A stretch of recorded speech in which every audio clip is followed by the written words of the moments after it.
आगे मार्च करते रहना है। आपके हौस, आपके कदम नहीं रुकने चाहिए, क्योंकि जो उनके साथ था वो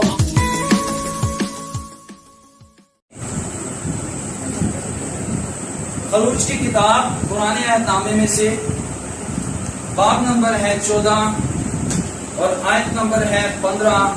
खुदाम के कलाम के पढ़ने में कोई भी रहनुमाई कर सकता है। और खुदावंद ने मूसा से कहा कि तू क्यों मुझसे फरियाद कर रहा है? बनी इसराइल से कह कि वो आगे बढ़े, और तो अपनी लाठी उठाकर अपना हाथ समंदर के ऊपर बढ़ा और उसे 2 हिस्से कर, और बनी इसराइल समंदर के बीच में से खुश्क जमीन पर चलकर निकल जाएंगे। और सब बोले जी आमीन। बार बार कहना पड़ेगा, मैंने जो ऊंची बोलो। ऑटो पे चलना, ठीक है? किस तरह चलना है? ये वक्त किधर है? ये वक्त किसका है? ये वक्त किसका है? एक दूसरे को बताएं, ये वक्त खुदा का है। और खुदा के लिए हमने बोलना भी है, और खुदा के लिए हमने खामोश होकर सुनना भी है। दोनों काम करने हैं। जब बोलने का इशारा किया जाए बोलना है, और उसके बाद फिर खामोशी से सुनना भी है। ध्यान है सारे? खुदा के कलाम में से हमने पढ़ा, और खुदावंद ने मूसा से कहा, तू क्यों मुझसे फरियाद कर रहा है? बनी इसराइल से कह। किससे कह? किससे कह? बनी इसराइल से कह कि वो आगे बढ़े, कि वो बनी इसराइल से क्या कहना है? बनी इसराइल से कह के वो आगे बढ़े। आज हमारा मज़मून है आगे बढ़ते रहें। आज हमारा मज़मून क्या है? आगे बढ़ते रहें। बाइक से बोले जी, आज हमारा मज़मून क्या है? आगे बढ़ते रहें। अभी एक दूसरे को बताएं, आगे बढ़ते रहें।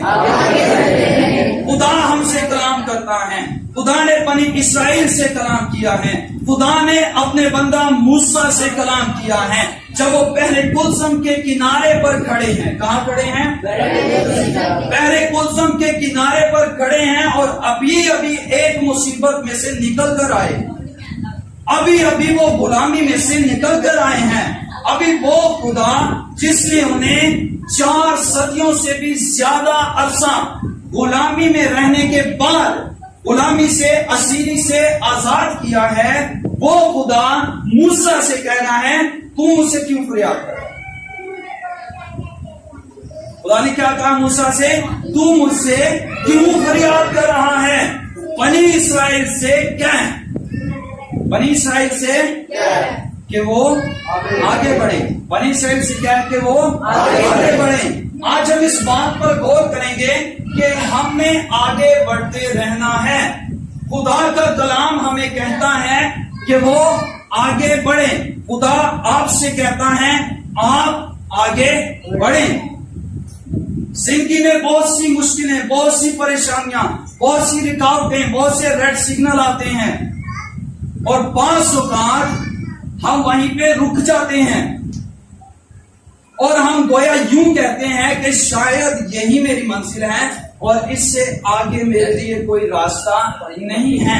हम उसी को अपनी डेस्टिनेशन तस्लीम कर लेते हैं, उसी को अपनी मंजिल गिरदारते हैं, उसी को अपना लास्ट पॉइंट ले लेते हैं कि अब इससे आगे मेरे बढ़ने की हदूद खत्म हो चुकी हैं। लेकिन खुदा का कलाम कहता है उनसे कह कि वो आगे बढ़े।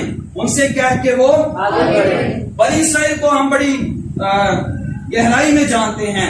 बनी इसराइल को खुदा ने मुल्क मिस्र में से आजाद किया। कहां से आजाद किया? मुल्क मिस्र में से आजाद किया, और 4 सदियों से ज्यादा अरसा हो चुका था उनको मिस्र की गुलामी में।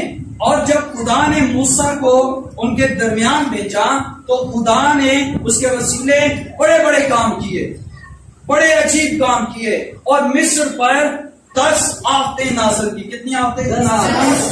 कितनी आफतें नाज़िल की? 10 आफतें नाज़िल की खुदा ने। ये दिखाने के लिए कि मैं जो हूँ सो मैं हूँ, मैं जो कहता हूँ वो करता हूँ, और जब मैं बढ़ने के लिए उठाता हूँ तो उसको कोई भी रोक नहीं सकता, बल्कि रोकने वाले गर्क हो जाते हैं, खुदा के लोग कभी भी नहीं रुकते। हालेलुया। सो खुदा ने मूसा के मार्फत फिरौन के पास ये कलाम भेजा कि तू मेरे लोगों को जाने दे, और खुदा को पता था कि फिरौन उन्हें जाने नहीं देगा, इसलिए खुदा ने मिस्र में अपनी कुदरत, अपना जलाल जाहिर करने के लिए 10 आफतों को नाज़िल किया। कितनी आफतों को? 10 आफतों को नाज़िल किया। एक दूसरे को बताएं, खुदा ने मिस्र में 10 आफतें नाज़िल की। उनमें पहली जो आफत थी वो है कि मिस्र का दरिया खून बन गया। पहली आफत क्या है? मिस्र का दरिया खून बन गया। दूसरी आफत, खुदा ने मेंढक भेजे। क्या भेजे? मेंढक भेजे। तीसरी आफत, खुदा ने चूहे भेजी। तीसरी आफत क्या भेजी? चौथी आफत की आई कि मच्छरों के गोल मिस्र में आए। क्या है? मच्छरों के गोल। पांचवी आफत, खुदा ने मिस्र के चौपायों पर मरी भेज दी और वो मरना शुरू हो गए। छठी आफत, मूसा और हारून को खुदा ने हुक्म दिया कि तुम भट्टी की राख अपनी मुट्ठी भर लो और उसे हवा में उड़ाओ, और जब उन्होंने ऐसा किया, हवा में उड़ाया, तो वो गर्द बनकर तमाम मिस्रियों के बदन पर लगी और उनके बदनों पर फोड़े और फफूले भर गए। ये कौन सी आफत थी? छठी आफत। सातवीं आफत में खुदा ने मिस्र पर ओले बरसाए। क्या बरसाया? आठवीं आफत में खुदा ने टिड्डियों को भेजा। किसको भेजा? नवीं आफत में खुदा ने मिस्र में तारीकी को भेजा जो 3 दिन तक कायम रही। लेकिन इस आफत के दौरान मिस्रियों के घरों में तो अंधेरा था, लेकिन इस्राएलियों के घर में उजाला, इस्राएलियों के घर में रोशनी थी। और 10वीं आफत ये थी कि खुदा ने फरिश्ते को भेजा और मिस्र के पहलौठे, मिस्र के चौपायों के पहलौठे मर गए, लेकिन इस्राएल का एक भी पहलौठा हलाक नहीं हुआ। आमीन। खुदा ने 10 आफतें मिस्र पर भेजी। कितनी आफतें भेजी? 10 आफतें खुदा ने मिस्र पर भेजी और अपनी कुदरत को जाहिर किया। आखिरकार फिरौन ने कह दिया कि अब तुम चले जाओ, अब तुम चले जाओ। और बनी इस्राएल बड़ी खुशी से, बड़ी शादमानी के साथ मिस्र में से निकले हैं। जब हम खुदा के कलाम में से पीछे आते हैं थोड़ा सा 14वें बाब में,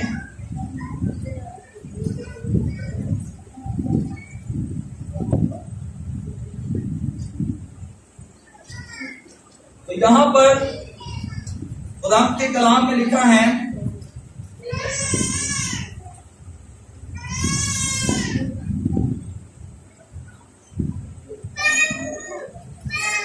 कि जब मिस्र को छोड़कर बनी इस्राएल निकले तो बड़े फख्र के साथ निकले। कैसे निकले? बड़े फख्र के साथ निकले।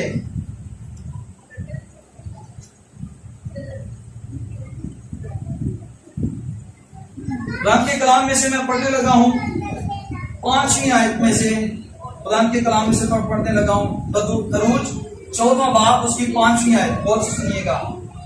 जब मिस्र के बादशाह को खबर मिली कि वो लोग चल दिए, तो फिरौन और उसके खादमों का दिल उन लोगों की तरफ से फिर गया और वो कहने लगे कि हमने ये क्या किया कि इसराइलियों को अपनी खिदमत से छुट्टी देकर उनको जाने दिया।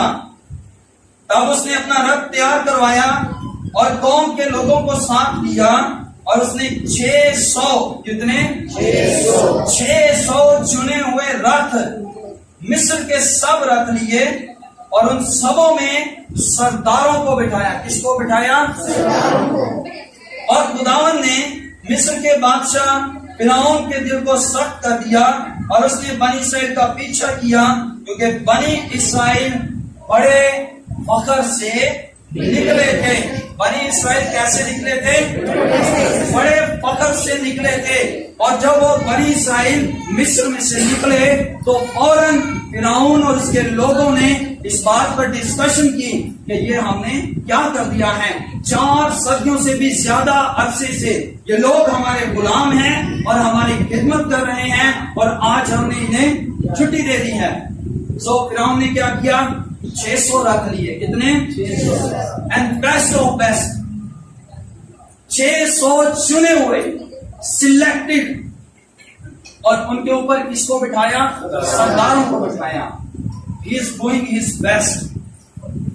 इसराइल को रोकने के लिए फिरौन अपनी बेहतरीन ताकत इस्तेमाल करने लगा है। क्या करने लगा है? बेहतरीन ताकत इस्तेमाल करने लगा है। लेकिन मैं सोच रहा था कि बनी इसराइल जब मिस्र से निकले हैं तो उन्होंने अपने आप पर फख्र किया। क्या किया है? अपने आप पर फख्र किया। बाइबल मुकद्दस हमें बताती है कि जब वो मिस्र से निकले हैं तो बड़े फख्र से निकले हैं और खुदा को फख्र से नफरत है। खुदा को जी बोलिए, खुदा को ऊंची आंखों से नफरत है, बल्कि कराहियत है। और खुदा बार बार मूसा की मार्फत बनी इसराइल को यह पैगाम दे चुका था कि जब तुम मिस्र में से निकलो और मैं तुम्हें मिस्र की असीरी गुलामी में से आजाद करूं, तो याद रखना कि मैं खुदावन तुम्हारा खुदा हूं। लेकिन शायद मिस्र में से जब बनी इसराइल निकले हैं तो वो खुदा को भूल गए हैं और अपनी कुव्वत पर, अपनी ताकत पर, अपने जोर पर उन्होंने फख्र किया है, जिसकी वजह से खुदा ने फिरौन का दिल सख्त कर दिया और वो फिर उनके पीछे लग गया है और 600 चुने हुए रथ लिए हैं और उनके ऊपर अपने बेहतरीन सरदारों को बिठाया है और उनके पीछे आ गया है। यहां जब हम आगे बढ़ते हैं 10वीं आयत में लिखा है, और जब फिरौन नजदीक आ गया, क्या हुआ? फिरौन नजदीक आ गया, तब बनी इसराइल ने आंख उठाकर देखा कि मिस्री उनका पीछा किए चले आते हैं और वो निहायत खौफजदा हो गए। कौन खौफजदा हो गए? मिस्री खौफजदा हुए? नहीं, बनी इसराइल डर गए, उनमें फियर आ गया, उनमें खौफ आ गया। और खौफ बड़ा खतरनाक है। खौफ हमारे कदमों को रोक देता है, खौफ हमारी सोचों को रोक देता है, खौफ हमारे हौसले पस्त कर देता है, खौफ हमें उम्मीद रखने से महरूम कर देता है, खौफ हमारी कुव्वत, हमारी जुर्रत और हमारा हौसला हमसे छीन लेता है। इसलिए खुदा ने यशायाह से कहा, खौफ ना खा, बेदिल ना हो। लेकिन जब बनी इसराइल ने फिरौन को अपने पीछे आते हुए देखा है तो लिखा है वो निहायत डर गए हैं। क्या हुआ है? निहायत डर गए हैं, क्योंकि फिरौन जो है उसकी उन्होंने 4 सदियों तक, 470 साल है, 430 साल, 430 साल उसकी गुलामी की है। और जब भी फिरौन का नाम लिया जाता, गोया मिस्र में खुदा का नाम लिया जाता, क्योंकि मिस्र में फिरौन अपने आप को खुदा कहलवाता था और अपनी पूजा करवाता था, अपने सजदे करवाता था, अपनी प्रस्तिश करवाता था, अपने बुत बनवाता था, अपनी मूर्तियां रखता था।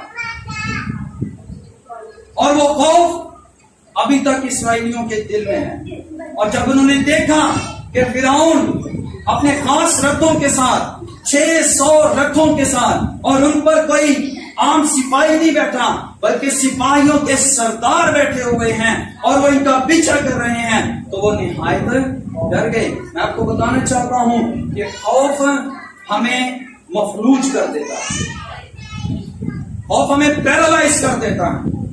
खौफ हमें कहता है कि तू ऊपर न चढ़ना, तू गिर जाएगा। और फिर हम कहते हैं हाँ मेरे लिए अच्छा है कि मैं बुलंदी पर ना जाऊं, ऐसा ना हो कि मैं गिर जाऊं और मुझे चोट लगे। खौफ कहता है तू यहीं पे खड़ा रह, आगे तेरे लिए जगह नहीं है, आगे रास्ता नहीं है, आगे वसाइल नहीं है।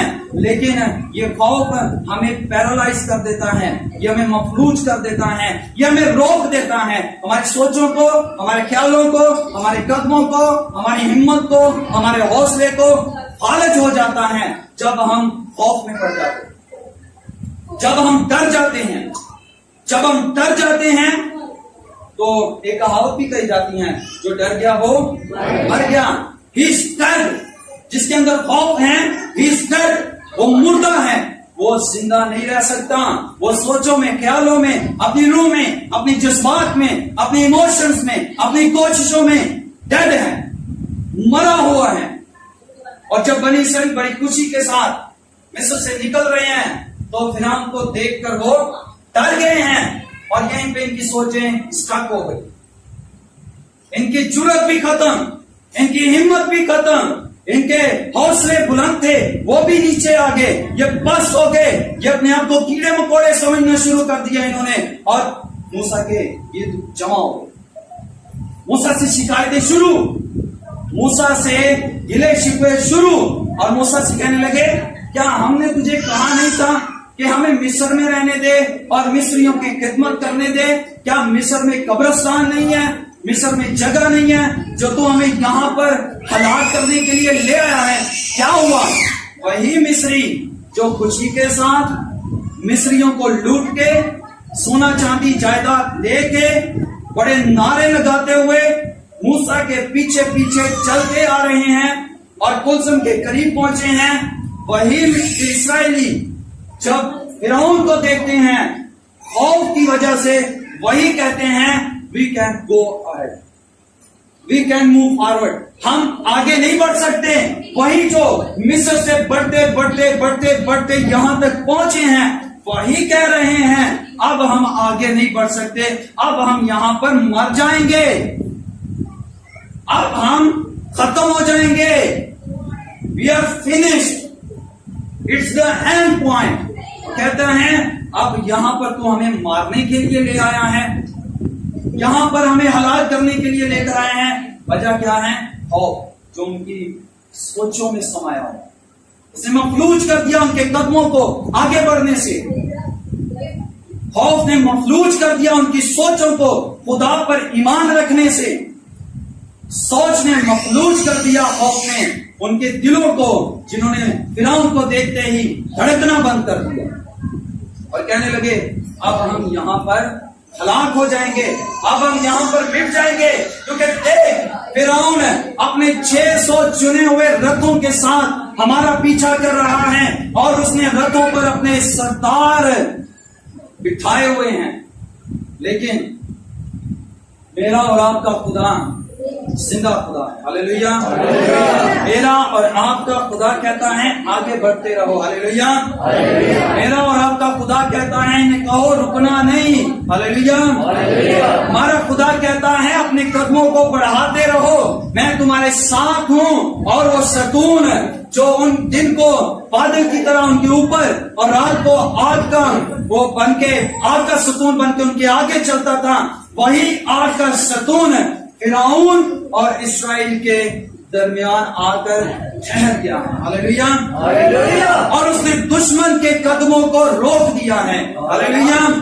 और दुश्मन जो है वो खौफजदा हो गया है और कह रहा है इनकी जंग तो खुद इब्रानियों का खुदा लड़ रहा है, हालेलुया। वो इब्रानियों का खुदा, हमारा खुदा आज हमें कहता है कीप इट मूविंग फॉरवर्ड, आगे बढ़ते रहो और मैं तुम्हारे दरमियान, तुम्हारे दुश्मनों के दरमियान अपनी आग की दीवार खड़ी करूंगा, अपना फरिश्ता भेजूंगा, तुम्हारे दरमियान खुद आऊंगा। मैं अल्फा ओमेगा, इब्तिदा, इंतहा, अव्वल और आखिर, मर गया था जिंदा हूं, मैं तुम्हारे दरमियान आऊंगा और दुश्मन के कदमों को रोक, हालेलुया।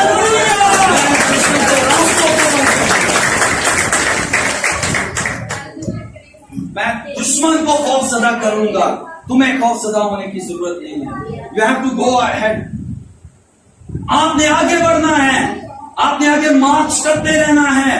आपके हौसले नहीं घबराने, आपकी आसान खता नहीं होने चाहिए, आपके कदम नहीं रुकने चाहिए, क्योंकि जो उनके साथ था वो आज हमारे अंदर है। हालेलुया। जो उनके साथ था वो आज हमारे अंदर है। अगर साथ होते हुए फिरौन आगे नहीं बढ़ सका तो हमारे अंदर आने के बाद दुश्मन कैसे हमारे रोक सकता है? वो हमारे पांव हड्डियों कैसे बना देता है? वो हमें आग के शोलों की मानद इस्तेमाल करता है। वो अपने फरिश्तों को हुक्म देता है और वो हमें अपने हाथों पर उठा लेते हैं। जो हर तरह के पर्दे में रहता है वो कादर मुद्दे के साए में सुकून करता है। हम मौत के साए की वादी में से भी मेरा गुजर हो, मैं किसी बला से नहीं डरूंगा, क्योंकि ऐ खुदा तू मेरे साथ है। वो खुदा कह रहा है मैं तुम्हारे साथ हूं, तुम आगे बढ़ते रहो। आज मैं नहीं जानता लेकिन खुदा जानता है हमें से कितने ऐसे हैं जो हर किस्म के और तरह तरह की सोचों में, ख्यालों में, मंसूबों में, अपनी कोशिशों में, अपनी सरबुलंदियों में, अपने आगे बढ़ने में, अपनी तालीम में, अपने कारोबार में, अपने खानदान में आगे बढ़ने से रुक चुके हैं, क्योंकि वो खौफजदा हैं ऐसा ना हो कि मैं आगे बढ़ूं और कोई नुकसान हो जाए। उन्हें खौफ है कि मुझ में आगे बढ़ने की एबिलिटी नहीं है। उन्हें खौफ है कि मेरे लिए यहाँ मिसाइल का खात्मा हो चुका है। उनके आगे खौफ है, आगे रेड सिग्नल है, और खौफ ने उन्हें पैरालाइज किया, खौफ ने उन्हें मफलूज किया हुआ है। कोई मैट्रिक से आगे नहीं सोच रहा, कोई बीए से आगे नहीं सोच रहा, कोई एमए से आगे नहीं सोच रहा, कोई प्राइवेट स्कूल में टीचिंग से आगे नहीं सोच रहा, कोई टीचर से प्रोफेसर बनने के मुतालिक नहीं सोच रहा, कोई छोटे अपॉइंटमेंट से बड़े अपॉइंटमेंट में जाने से नहीं सोच रहा, कोई नीचे बैठने से सामने आकर कलाम सुनाने की नहीं सोच रहा, कोई बरकतों को लेकर बैठा हुआ है और रुका हुआ है और ये जान चुका है, इस बात को मान चुका है कि अब इतना ही मेरे लिए काफी है, आगे मुझे लेने की जरूरत नहीं है। That's the will of Satan.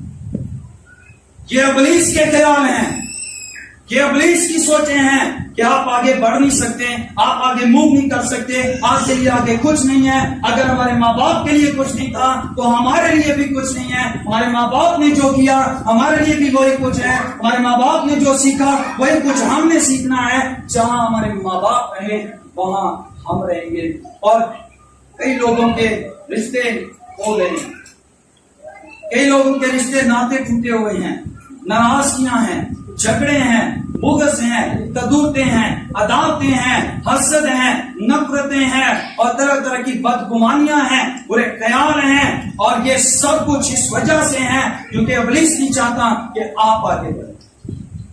कलाम खुदा में लिखा है, क्या ही खुशी की बात है कि भाई बहन, और इब्लीस क्या कहता है, बड़ी नफरत की बात है कि भाई बहन। इस ऑपोजिशन, he always opposes, वो हमारी मुखालफत करता है। हम आगे जाना चाहते हैं वो हमें पीछे लेकर आता है, हम हाथ उठाना चाहते हैं वो हमारे हाथ नीचे करता है, हम बोलना चाहते हैं वो हमारे लबों को बंद करना चाहता है, हम खुदा की कुदरत को देखना चाहते हैं वो हमारी आंखों पर पर्दा डाल देता है। वो नहीं चाहता कि हम खुदा की कुदरत को देखें। डरो मत, चुपचाप खड़े रहो, खुदा की निजात के। और इस साइड शिकायत, शिकवे, गिले मर जाएंगे, रोट जाएंगे, एक डूब जाएंगे, एक हलाक हो जाएंगे, पांव शेर कलम हो जाएंगे, नस्ल खत्म हो जाएंगे। तू सानू इत्थे ले आए हैं और मर जाने, तेरा की सानू बिगाड़िया सी। ये कहते हैं पादरियों को। सर मैंने देखा है, मैंने सुना है, ये कोई डायलॉग नहीं मैंने बोला। लोग कहते हैं मर जाने पादरी ने और कोई नहीं लभ्या, सानू ही होके ले आ गया। इन कानों से मैंने सुना है, फैमिलीज को सुना है, बच्चे नहीं कहते, उनके बुजुर्ग कहते, मैंने सुना है। What is this?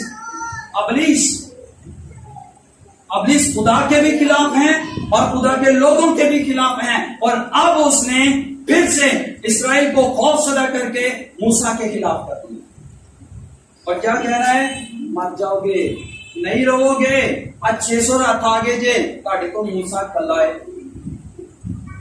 कुछ नहीं कर सकते ਤੁਹਾਡੇ को सोना है ਉਹਨਾਂ ਦੇ ਕੋਲ तीर कमान है जिन्हां दे अगे अग बाल के ते सुट देने ने लिखा है ना कि खुदाम की कुदरत में मजबूत बनो और उसके रूह के सब हथियार पहन लो ताकि उसके जलते हुए तीरों को बुझा सके ताकि उसके मूसा तो मुसल्ला है मूसा के पास तो हथियार हैं मूसा के पास तो ईमान है मूसा के पास तो सब कुछ है लेकिन बनी इस्राइल जो है वो खौफजदा हो चुकी वो मफलूज हो चुकी आगे नहीं बढ़ सकती वहीं पर उनके जिस्म गिर गए उनकी रूहें गिर गई उनकी सोचें गिर गई उनका हौसला गिर गया उनकी हिम्मत जवाब देगी उन्हें फिरौन को उन्होंने देख लिया लेकिन मूसा क्या कहता है तब मूसा ने लोगों से कहा डरो और जब 10वीं आयत हमने पढ़ी तो वहां लिखा था निहायत खौफजदा हो गए और मूसा ने क्या कहा पहली बात जो मूसा ने की क्या कहा डरो इसका मतलब फियर फैक्टर काम कर रहा है फियर फैक्टर काम कर रहा है खौफ का आंसर काम कर रहा है खौफ की फिजा है और वो दुश्मन से डर चुके हैं जिस तरह साउल और उसका लश्कर जूलियस से डर चुका बनी इस्राइल डर चुके हैं और मूसा जान गया कि वजह क्या है ये क्यों मुझसे ऐसी बातें कर रहा है उसने कहा डरो मत क्या डरो मत आगे बढ़ते रहने के लिए हमें खौफ पर गालिब आना पड़ेगा आगे बढ़ते रहने के लिए हमें बोले जी आगे बढ़ते रहने के लिए हमें भाई सारे बोलो आगे बढ़ते रहने के लिए हमें गालिब आना पड़ेगा मेरी आवाज सारे में आउंड रही है मैनू क्यों नहीं सारे दी आउंदी ऐ काम इतने होने दिया मूसा की आवाज तो सारे तक पहुंच रही है ईमान की आवाज कलाम की आवाज खुदा की आवाज इसराइल चो खुदा की आवाज नहीं निकल रही उन्हें चो मिस्रियां की आवाज निकल रही है वो मिस्रियां की ताकत का चर्चा करते हैं पे मिस्री है जिते मिस्री हो जिते मिस्री है जिते मिस्री हो वो मूसा नु अपनी मुसीबत वहांडे ने चाहिए ऐसी कि वो मुसीबत नु अपना खुदा वहांडे हालेलुया वो मूसा नु अपनी मुसीबत वहांडे ने चाहिए ऐसी कि मुसीबत नु अपना खुदा वहाया जाता पर मुसीबत फिर ना लेकिन हम खुदा के खौफ में नहीं हम हलाकत के खौफ में हैं हम अबलीस के खौफ में हैं हम लश्करों के खौफ में हैं हम नाकामी के खौफ में हैं हम खो देने के खौफ में हैं हम मर जाने के खौफ में हैं हम गिर जाने के खौफ में हैं हमें आगे बढ़ने का हौसला ही नहीं मफलूज बंदा हिल सकता है जे हिल सकता तो छाते भी फाड़ दे क्यों जी जे हिल सकता तो बोझ चला के कहते चलो पहुंच गए सुन पता था मफलूज नहीं हिल सकता तो मूसा ने भी पता ही है मफलूज हम नहीं हिलेंगे इसलिए उन्हें क्या इस पालचपन को दूर करो इस पैरालिसिस को दूर करो तुम पैरालाइज हो चुके हो डरो मत और क्या कहते हैं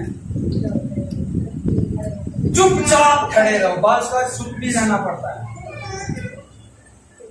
अरे बोल ही रहने इन्ना को बोल रहे हैं कि बस बोल ही रहने हैं खुदा की कहना है जरा चुप भी हो जाए